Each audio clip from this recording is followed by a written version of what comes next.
And my wife, who teaches chemistry here at BHS, she had the regional science fair on Friday, where she took 17 teams of BHS students to the University of Arkansas, and they had like there's 10 categories they could enter in, and BHS got like five first place, I think three second place, and two third place, or something like that. And out of 216 projects, a BHS project won first place for the whole thing, qualified to go to nationals or internationals in Phoenix in May. So we got a team that's qualified to go to a week in Phoenix to compete in the huge nationwide science fair. So that's a big deal. So she was pretty excited about it that over the weekend, all that fun stuff. So a lot of things going on, and Bentonville West actually got number one school at the prize. So with all the ones they entered and how much they won, they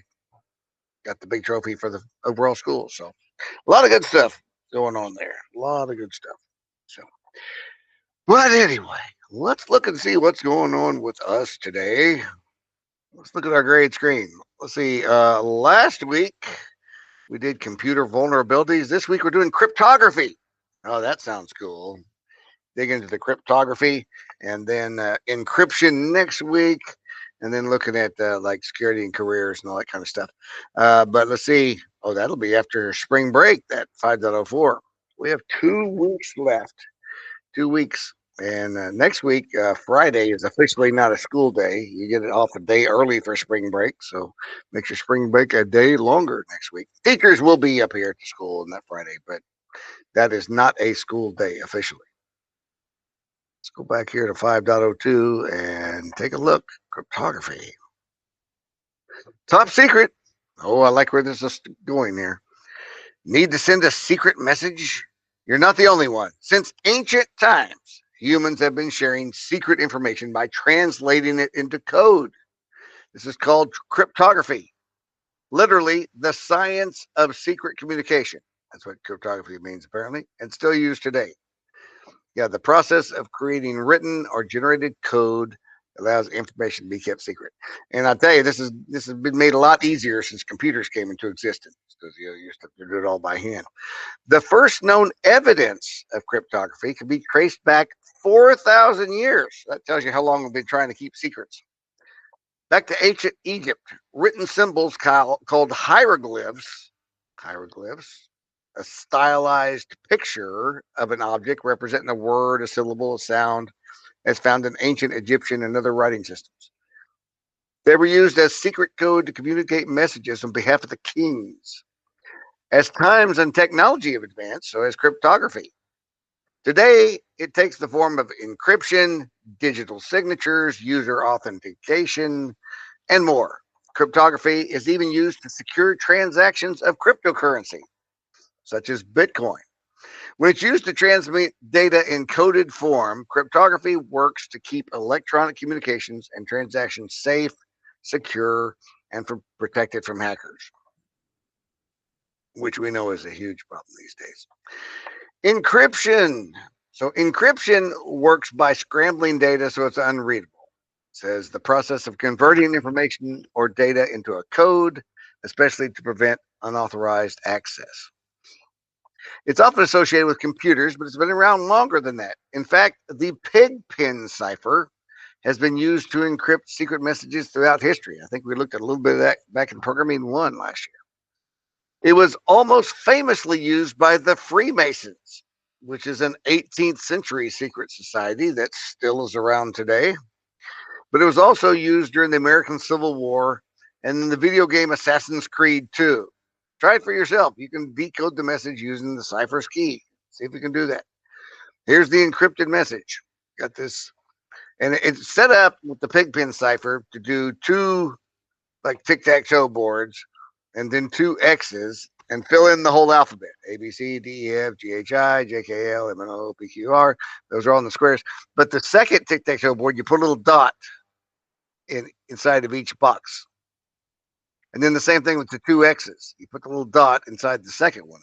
So that decides if we have this, that could be a T or an X, but the little dot in there tells us that, oh, we're moving towards the X. Let me see if I can put that a little bigger on the screen.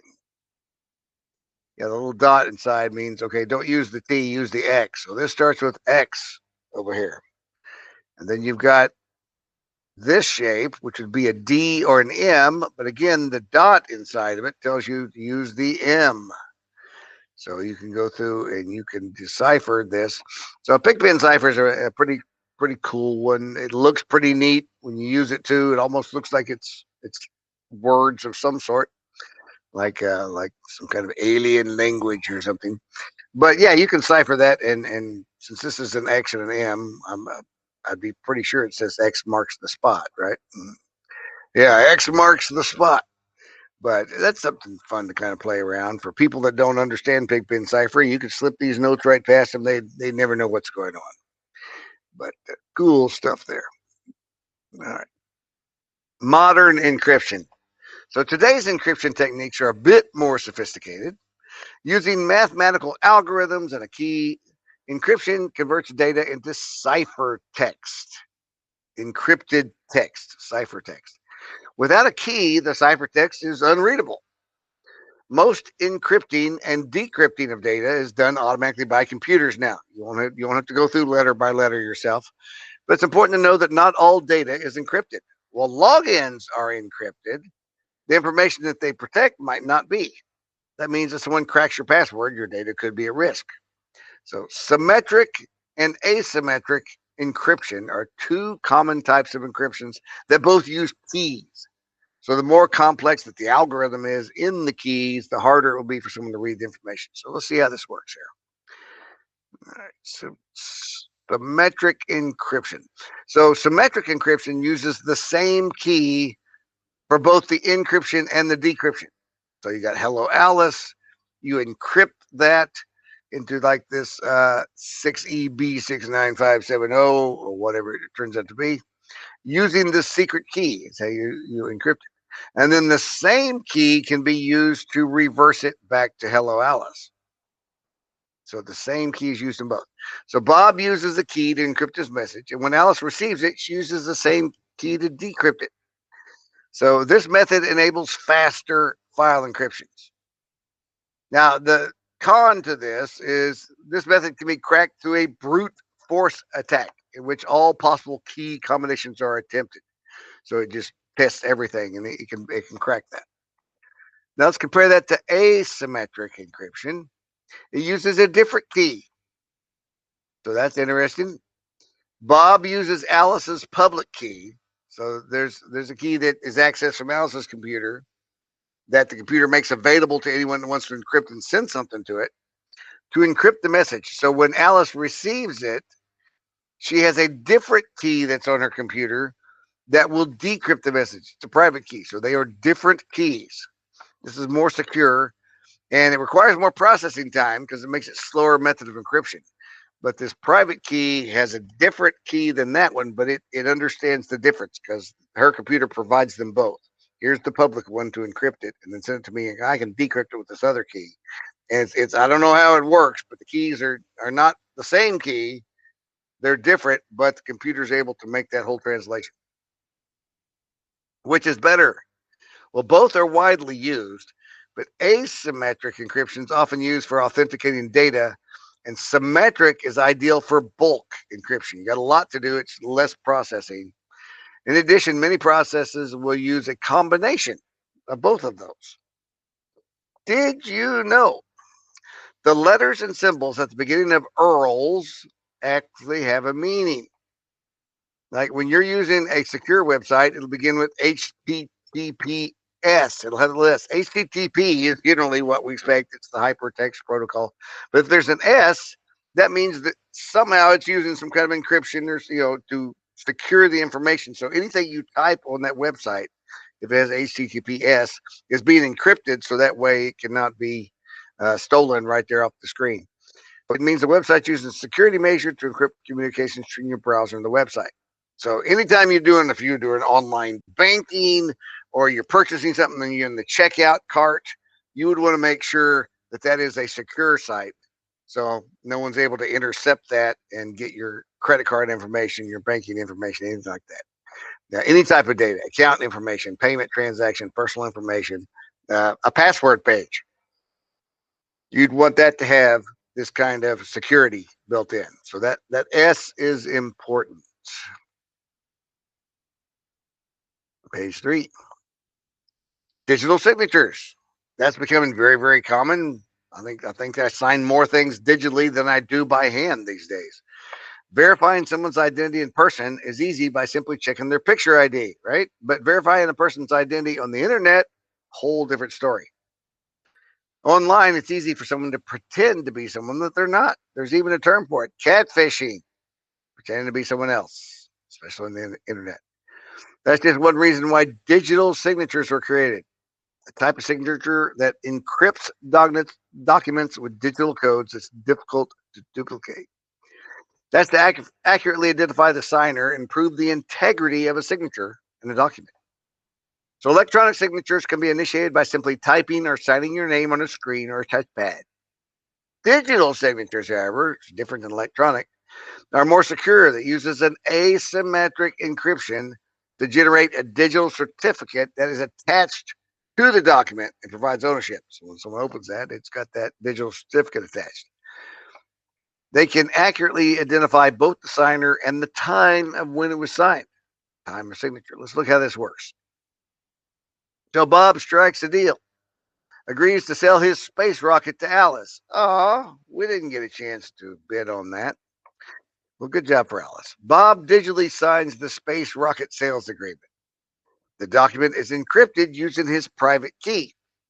So Alice receives Bob's digitally signed document and a copy of Bob's public key. And now one of two things can happen.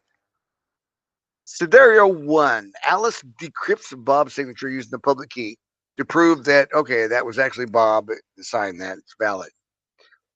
Scenario 2, Alice cannot decrypt Bob's signature using the public key. This means the signature is not valid because it wasn't Bob's, or the document's been tampered with. Somebody went in and changed something perhaps after it was signed, changed the price, or who knows, changed it to be a 1974 Pinto instead of a space rocket.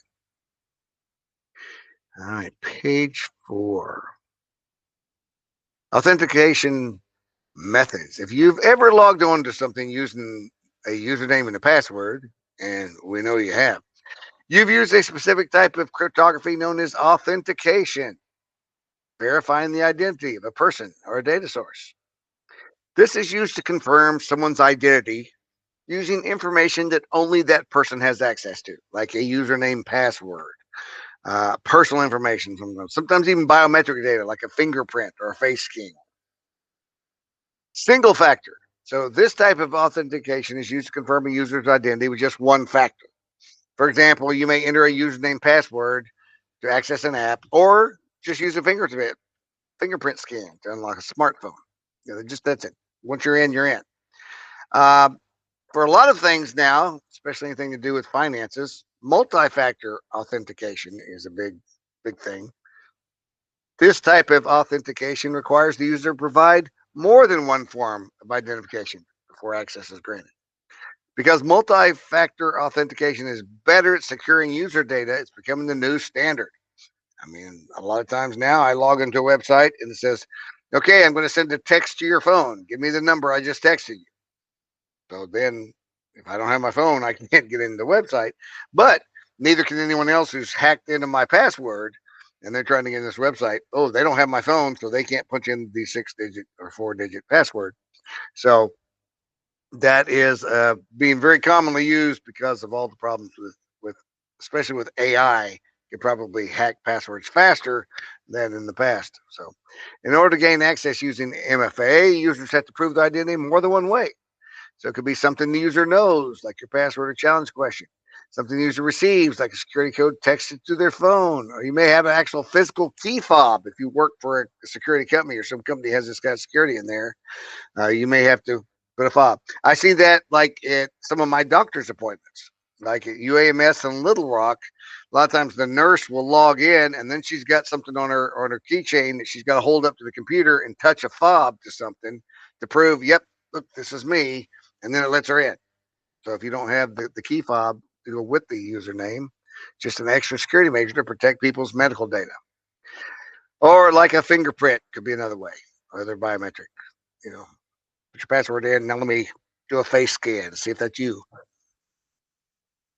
Did you know? We got 2 did you knows. Have you ever had to type out a random string of characters before logging on to a website?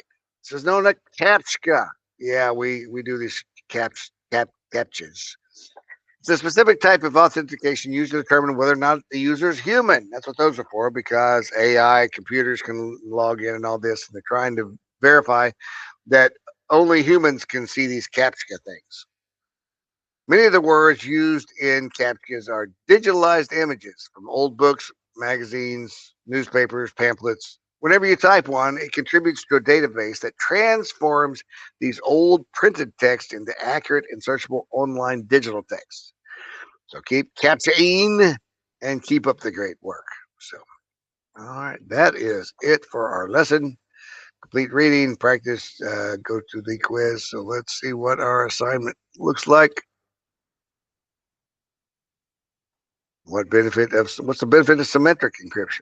What's catfishing describe? What's used in constructing a digital certificate? If you got a pigpen cipher key, what would you need to verify it was accurate? And digital certificates questions. So there we go, guys. Just a 5-question week again.